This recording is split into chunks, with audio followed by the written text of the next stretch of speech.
Hello everyone, welcome to the channel update for May. I hope everyone's April went well. All things considered with the pandemic going on, and I hope everyone is taking the appropriate precautions to keep themselves and everyone else safe. A number of my family members are compromised. They're at higher risk than normal for basically death because of this. So it is really important to wear masks and gloves when you go out, and keep away from other people as much as possible. I thank you on my family members' behalfs if you're doing that. In terms of the channel, we passed a 9-year anniversary last month on the 15th, so that's pretty exciting. 9 years ago, I uploaded my first Let's Play videos for Pool of Radiance. And it's been downhill ever since. No, I'm just kidding. It's been a ton of fun ever since. I do really appreciate everyone who's been viewing the videos over the years, leaving comments. I know a lot of you have been... There's some of you out there who've been watching since almost that first video series, so it really does mean a lot to me that you guys are still around. And those of you who are new... welcome, and I'm glad, no matter how long you've been around, that you're enjoying the content. It's not a contest to see who's been around longer kind of thing. But yeah, I mean, just it's been a blast the whole time, and I didn't, when I started out, I really couldn't have predicted that I'd still be doing this and still be having fun. But I am, and it really is down to you guys continuing to enjoy the videos and enjoying me. I really do thank you. The first thing that I want to talk about for next month is the monthly multiplayer. I think I'm going to start going to like every other month now. Just the interest hasn't been there. If it's a case of the time is wrong, no one's really been saying that much to me. Like, I haven't been hearing a bunch of people say, no, I really, really do want to join your monthly multiplayers, but just you keep choosing a bad time. I mean, it's always at the same time, so... But I haven't been hearing too much of that, so... If it's something that you have wanted to get involved in and you haven't been able to because of when I'm scheduling it, please do let me know. I'll consider other times if there's big comments. This is not limited to those who are supporters on Patreon. This is open to everyone who can make it. Now, we do handle these over Discord, and for some of them, I do want voice chat, so that is certainly a limiting factor for many people, but, if you've been interested and you just can't make it because of the time, do let me know. So, the monthly multiplayer this month is going to be on the 16th, which is Saturday. We'll be playing at 5 p.m. Eastern Time, which is GMT -4 right now, I think, Eastern Daylight Time. And we're going to play Talisman. I was gifted some of the expansions, so I'm going to try some of those out. And so that'll allow up to 5 people in addition to me. First come, first serve. Do not hesitate to let me know that you want in, even if you think, oh, there's probably already been people who've volunteered. Because sometimes people... have to drop out at the last minute, something comes up. So, if you are interested, do let me know, and I'll mark you down as either in or a potential in. And if you want to join in, but you can't because of the time, let me know. Maybe I'll start trying out some other times. This has just been a good time for me. But I'll look around at some other times that we might be able to do it, and see if we can set something else up. Anyway, that's really it for the news. In terms of the channel itself, of course, Ultima 1 started last month. That's going to be wrapping up on Sunday, I think. And we'll go on to something else. The FM Towns version has definitely been interesting. I don't know. I have a lot of thoughts on it in the final video. I think one of the things that playing it really makes me want is a like Ultima 6, Ultima 7 remake of Ultima 1 using their engine or an engine like it. And where not just a remake, like a remaster kind of thing, but a complete overhaul. Get all of the story into the game itself rather than the manual. Have towns that you can actually interact with people that aren't just carbon copies of themselves with different names. Dungeons that actually have different flavors, so it's literally not just a case of, oh yeah, just go to literally any of the 20, 30 dungeons that exist, and just work your way down to level X to fight the monster that you need to give in the quest. You know, like, it would have been really nice if they had, during the era of Ultima 6 and Ultima 7, remade all those earlier ones with that level of technology to make them fit in better. And, oh, it would have been so great. I mean, to be fair, the game did come out in 1981 or something, in 1980, one of those two. So, you know, I mean, for the time period, it was pretty good, but it really doesn't hold up to later games because of that. I will not be playing Ultima 2 right away if I decide to play it. So we're not going to be starting on Ultima 2 right after Ultima 1. I generally don't like to do that. Partly so that if someone who enjoys my channel isn't into Ultima 1, you know, they won't see, come the day after Ultima 1 finishes, oh, Ultima 2, great, there's another thing that I'm not interested in watching. You know, so it'll be, at least if I start something new, then it feels like to me that there's a chance that those who weren't interested in Ultima 1 are going to be interested in that. You know, and, I mean, eventually I'll get back to other things. You know, that's just why Dragon Quest VII isn't going to start right after Dragon Quest VI. Ultima 8 won't start right after Ultima 7, that kind of thing. I always like to shake things up and not have things follow immediately after something similar, so that there's a bit more variety on the channel and stuff like that. But so that will be finishing up. I'll have a lot of thoughts about that in the final episode. Dragon Quest VI is also wrapping up soon. I think it's got about a week left. I have not actually recorded the final post-game boss fight. I've been doing some grinding for that, but in a couple days I'll get that taken care of, knocked out, and then Final Fantasy VII will just slide right into its spot after that. And only when Final Fantasy VII Remake is finished will we be moving on to something else. What that will be yet, I don't know. We'll see.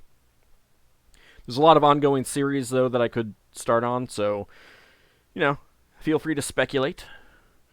And like, when it comes to Ultima 2 and 3, like, I haven't decided if I will do those. If you're interested in a specific version, you can always let me know in the comments section, either of Ultima 1 or in this video, on Discord, that kind of thing. I'm, you know, definitely interested in what people have to say about, you know, their preferred versions, or a version that they haven't seen before. That's why I did the FM Towns version. It was a version that I hadn't seen before. No one that I subscribe to or have watched over the years has played that version, so it seemed reasonable to, you know, if I'm going to do Ultima 1, you know, do something a little bit different than other people, kind of thing. So that's kind of why I did that version. Crusader Kings 2 is not ending anytime soon. That has already surpassed AuldDragon for a number of episodes, and I didn't think that would happen. I didn't think that AuldDragon would ever be exceeded, which kind of shows my naivete, I suppose. But yeah, I mean, a big part of it is just the start in this new campaign has been a lot slower, necessarily. I mean, just the way of the start. I lucked into choosing a religion in Jade Dragon, which let me holy war literally everyone on the map, and I don't have that. I didn't have that luxury at the start of Crusader Kings 2, the White Huns campaign. So that has a bit left in it. Stellaris Federations. I'm probably not going to go to the end game on that again. I just have not been interested in the end game since I've played through them. I mean, I could pump up the strength even more and make it like a quote unquote challenge, but it's not really a challenge. It's just, can you build enough ships to fight them? And that's not really a challenge. It's not like they're smarter about it. Like they'll, I had a comment on this series. I spent an awfully long time in the game researching jump drives when I got access to that super early. I don't think I even had Hyperdrive 2 when I got access to that. And in a big way, that saved my butt in some early wars. Because I was literally able to just jump in, like, snipe some stuff. Oh, the enemy's coming in. Jump out to the other front. Fight there for a while. Force them to slowly come back my way. And then jump back to the other front kind of thing. And it... like, that was some pretty major strategy in terms of, like, knowing that I couldn't face their fleets directly, but I could do a lot of damage and end the war just by sniping things, essentially. Taking planets while they're busy off somewhere else and trying to, regroup their fleets across their empire kind of thing. The AI isn't smart enough to do that in Stellaris. That would make the game genuinely harder. Just having more ships in the enemies doesn't do that, I don't feel. So, I don't know. Since I've played through all of the endgame crises, I don't feel a need to do so again, even at a higher difficulty. So I probably won't. It might disappoint some people, but I'm definitely coming close to the point of feeling I've played out this campaign enough. And I probably can just, smash through the danger that comes. We'll see. The mid-game crises are coming up soon. Well, one of them has already come up, I suppose. We'll see what happens. But yeah, I don't think I'll be going to the end game on that. I've shown off a lot of the new stuff, and the early game stuff is what I enjoy the most about Stellaris these days. So playing through that has been a lot of fun. Dokopon Kingdom is still ongoing with MysteriousJG and Zerfall. We're not quite sure on scheduling. We've been able to make scheduled recording sessions, but it's still kind of up in the air. There's more information on that over on MysteriousJG's channel. Suffice it to say that we're still not quite comfortable with upping the rate of video publishing for now. So we're going to continue doing 2 episodes a week, I believe, for the foreseeable future. And but it's still been a lot of fun. Who knows when that will end? I mean, it's a surprisingly long game for a multiplayer game. It boggles my mind that they thought people would actually get to the end in a reasonable amount of time, because we've put in a lot of time. I guess they just assumed that everyone who played it would be kids playing for 10 hours a day at a time or something. I don't know. But it's kind of weird in terms of game design that they would do that. But it's been fun. Looking forward to it every week. And looking forward to it again next week.